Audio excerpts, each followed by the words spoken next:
I've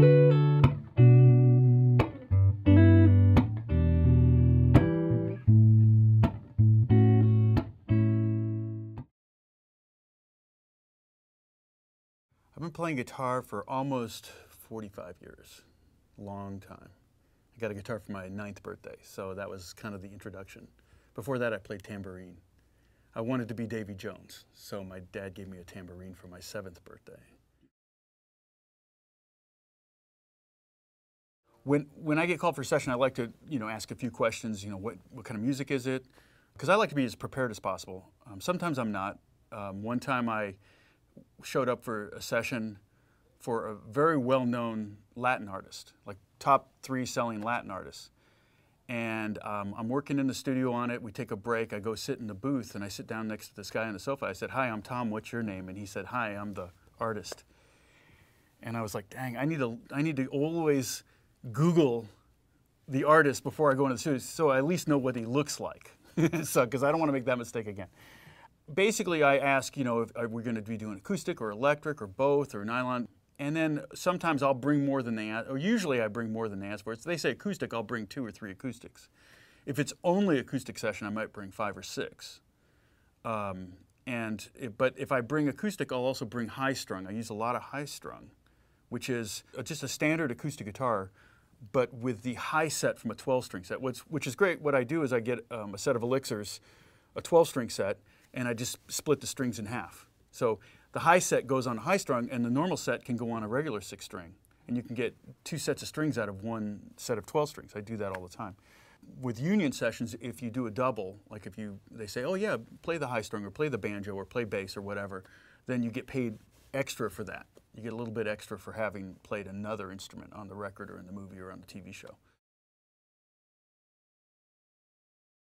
That's a great question, because I remember years ago in Guitar Player magazine, they did a roundtable discussion with all these session guitar players.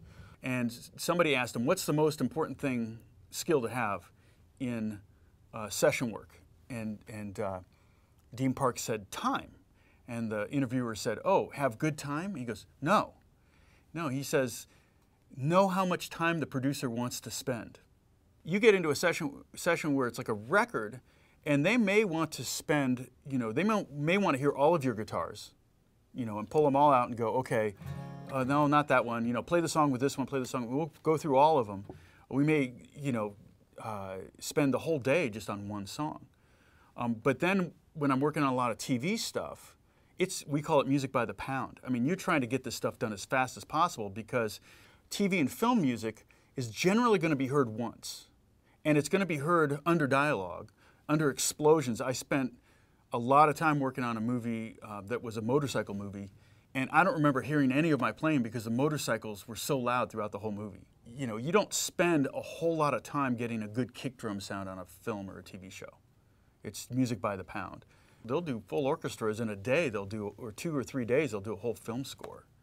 That's a lot of music. It could be 60 minutes of music in a 90-minute film. For records, you're going to spend a lot more time getting the part right, because records are going to be listened to over and over and over again.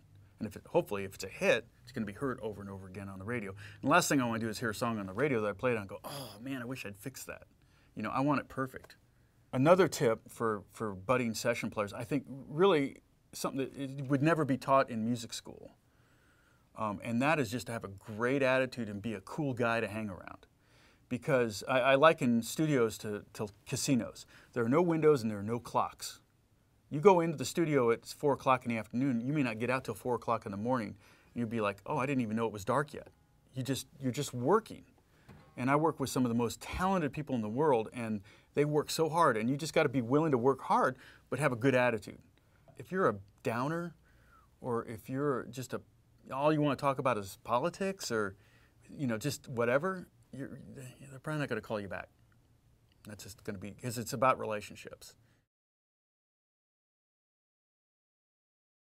I'm a fledgling YouTuber, although I've got over 200 videos up, I think. My father passed away about 3 years ago, and the day he died, everything he knew about jazz, which was a lot, and baseball, which was a lot, immediately vanished. And I was like, "Oh, you know what? one of the things I'm not doing anymore at that time was teach. I'd been teaching all my life, pretty much from the age of 15 to about the age of 50. I was teaching guitar lessons. But I had all these things I wanted, you know, all these ways of teaching things that I'd formulated that I figured, you know what, I need to get that up there. So YouTube provided the perfect opportunity for that, for just kind of get that stuff out and up there. And as far as I know, it's up there forever. And so kind of what I don't know if it's officially called this, but you know, Pro Guitar Secrets is what I kind of call it. Because there's a lot of stuff that I've learned, usually the hard way, that I like to share. And my target audience is like the guys that want to be pros, that are already really good players, and they want to kind of transition into that pro. So my audience isn't as big as, say, the guy that wants to learn how to play, you know, a Beatles song or a Pink Floyd song or something like that. It's more the players that have been playing for a while, and they want to know maybe some things that they haven't heard of. Now the funny thing is that my lesson videos get a few hundred hits. It's my guitar review ones that get thousands of hits.